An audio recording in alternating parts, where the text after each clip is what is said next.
नमस्कार, राजस्थान समाचार में आपका स्वागत है।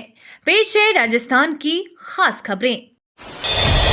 दो बहनों ने पीएम मोदी को लिखा इमोशनल लेटर, कहा मम्मी पापा की बहुत याद आती है। राजस्थान की दौसा जिला की रहने वाली दो बहनों का एक लेटर सोशल मीडिया पर जमकर वायरल हो रहा है। ये लेटर दो बहनों ने देश के प्रधानमंत्री नरेंद्र मोदी को लिखा है। ये दोनों बहनें जुड़वा है जिनकी उम्र 12 साल है। इन दोनों बच्चों ने प्रधानमंत्री नरेंद्र मोदी को लेटर लिखकर अपने माता पिता का ट्रांसफर राजधानी जयपुर में करवाने की मांग की है।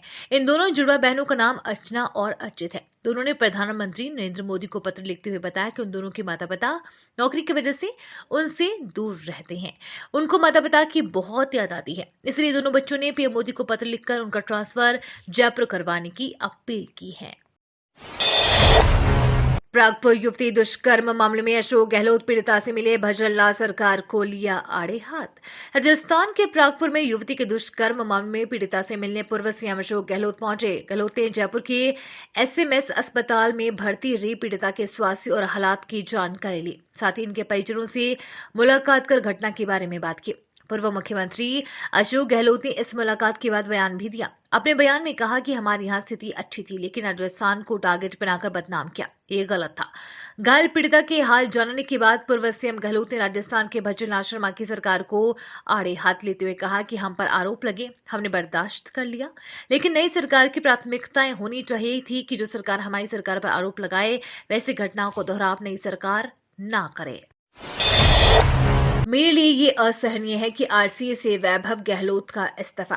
राजस्थान क्रिकेट की राजनीति में सोमवार को इस समय जबरदस्त उबाल आ गया जब आरसीए अध्यक्ष वैभव गहलोत ने अपने पद से इस्तीफा दे दिया। वैभव गहलोत पूर्व सीएम अशोक गहलोत के बेटे हैं। वे 2 साल पहले लगातार दूसरी बार आरसीए के अध्यक्ष चुने गए थे। आरसीए अध्यक्ष वैभव गहलोत के खिलाफ अविश्वास प्रस्ताव पर सदस्यों के हस्ताक्षर हो गए थे। अविश्वास प्रस्ताव पर चौथाई बहुमत से हस्ताक्षर किए जाने का दावा किया गया था। अविश्वास की प्रक्रिया सिरे चढ़ते उससे पहले ही वैभव ने अपने पद से इस्तीफा दे दिया। उसके बाद अब माना जा रहा है कि जल्द ही कार्यवाहक अध्यक्ष बनाया जा सकता है। लोकसभा चुनाव, बीजेपी करौली में उमड़ रहा नेताओं का हुजूम। लोकसभा चुनाव नजदीक आने के साथ ही नेताओं को सांसद बनने के ख्वाब आने लग गए हैं। एक तरफ जहां राम मंदिर के उद्घाटन के बाद बीजेपी में आने वाले नेताओं की लाइनें लगी है, दूसरी तरफ राजस्थान बीजेपी के प्रदेश करौली में लोकसभा का टिकट चाहने वालों का तांता लगा हुआ है। राजधानी जयपुर स्थित प्रदेश बीजेपी के मुख्य कार्यालय की आज का रौनक ही कुछ अलग रही है। वहां टिकार्थियों का सैलाब उमड़ रहा है। इनमें कई ऐसे भी हैं जो ना कोई वर्तमान है और ना कोई पूर्व विधायक या सांसद है। ऐसे कार्यकर्ता हैं जो सीधे पहली बार लोकसभा को चुनाव लड़ने की ख्वाहिश पाले जयपुर में आज जमे हैं। राव देवराज राठौड़ की 662वीं जयंती समारोह। राजस्थान से आने वाले केंद्रीय जल शक्ति मंत्री शेखावत ने सोमवार सुबह सेतरावा में भी शिरोमणि राव देवराज राठौड़ की 662वीं जयंती समारोह में शामिल हुए। उन्होंने कहा कि हमें भी शिरोमणि के जीवन तपस्या से प्रेरणा लेने के साथ ही उनके चरित्र को आत्मसात करने की आवश्यकता है। शेखावत पूर्वी राजस्थान के 2 दिवसीय प्रवास के बाद कल सुबह जयपुर से जोधपुर पहुंचे। शिरोमणि राव देवराज राठौड़ के बावकान स्थित स्मारक पर अश्वारूढ़ प्रतिमा पर पुष्पांजलि अर्पित कर श्रद्धा से याद किया। अलवर में नेता प्रतिपक्ष टीकाराम जूली के ऑफिस में तोड़फोड़।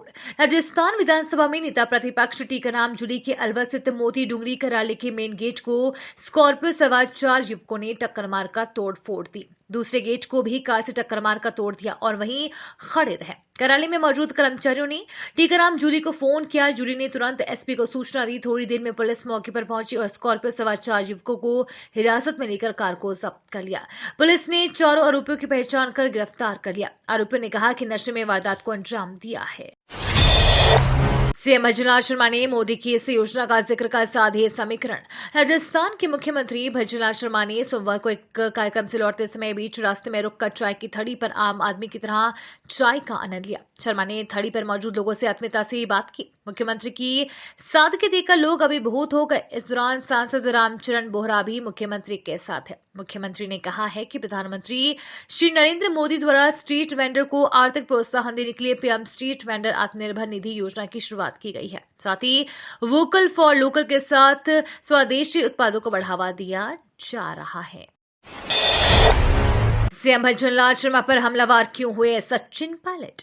राजस्थान के पूर्व डिप्टी सीएम और कांग्रेस के दिग्गज नेता सचिन पायलट पहली बार सीएम भजनलाल शर्मा पर आक्रामक हुए हैं। आमतौर पर शांत और धीर गंभीर दिखाई देने वाले सचिन पायलट ने ईआरसीपी के मुद्दे पर जिस तरह सीएम भजनलाल शर्मा को घेरा है, सियासी जानकार के इसके अलग अलग मायने निकाल रहे हैं। एक वर्ग का कहना है कि सचिन पायलट का असर पूर्वी राजस्थान में है, सीएम पायलट के गढ़ में धन्यवाद यात्रा निकाल रही हैं, जबकि दूसरे वर्ग का कहना है कि पायलट आक्रामक तेवर अपनाकर कांग्रेस में गहलोत वाली पोजीशन लेना चाहते हैं। सियासी जानकारों का कहना है कि ये शायद और लगभग तय है कि अब राजस्थान में शायद ही गहलोत सरकार और सीएम गहलोत बन पाएंगे।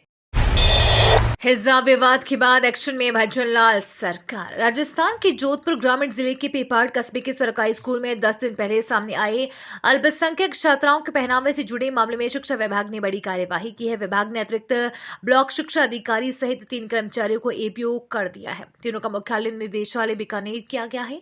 जोधपुर संभाग शिक्षा विभाग के संयुक्त निदेशक ब्रह्मानंद महर्षि के अनुसार उक्त प्रकरण को लेकर शिक्षा मंत्री ने मौखिक निर्देश दिए थे, जिसके अनुरूप आदेश जारी किए गए हैं। आयकर विभाग की जोधपुर में करीब 10 ठिकानों पर छापेमारी। आयकर विभाग ने जोधपुर में प्राइवेट इंफ्रास्ट्रक्चर कंपनी के मालिकों के घर छापे मारे हैं। अलग अलग ठिकानों पर मारे गए छापे मारे गए हैं। जयपुर से आई स्पेशल टीम ने मारे छापे, कार्यवाही जारी है। आयकर विभाग के अधिकारियों के अनुसार आज शाम तक पूरी संपत्ति का खुलासा हो पाएगा। आयकर विभाग की जोधपुर में बड़ी कार्यवाही करते हुए वराह इंफ्रा लिमिटेड के कार्यालय व कंपनी के निदेशकों पर छापे मारे गए हैं। जानकारी के मुताबिक व्यवसाय की फर्म का केंद्र की बड़ी एजेंसियों के इंफ्रास्ट्रक्चर से जुड़े कॉन्ट्रैक्ट लेने का काम है, जो वर्तमान में देश के कई हिस्सों में चल रहा है। उसके जोधपुर स्थित ठिकानों के अलावा दिल्ली के घर व ऑफिस पर भी जांच चल रही है। जोधपुर की टीमें भी इस जांच में शामिल हुई है। 8 माह इंतजार, फिर राजस्थान में बनेगा पेट्रोल डीजल।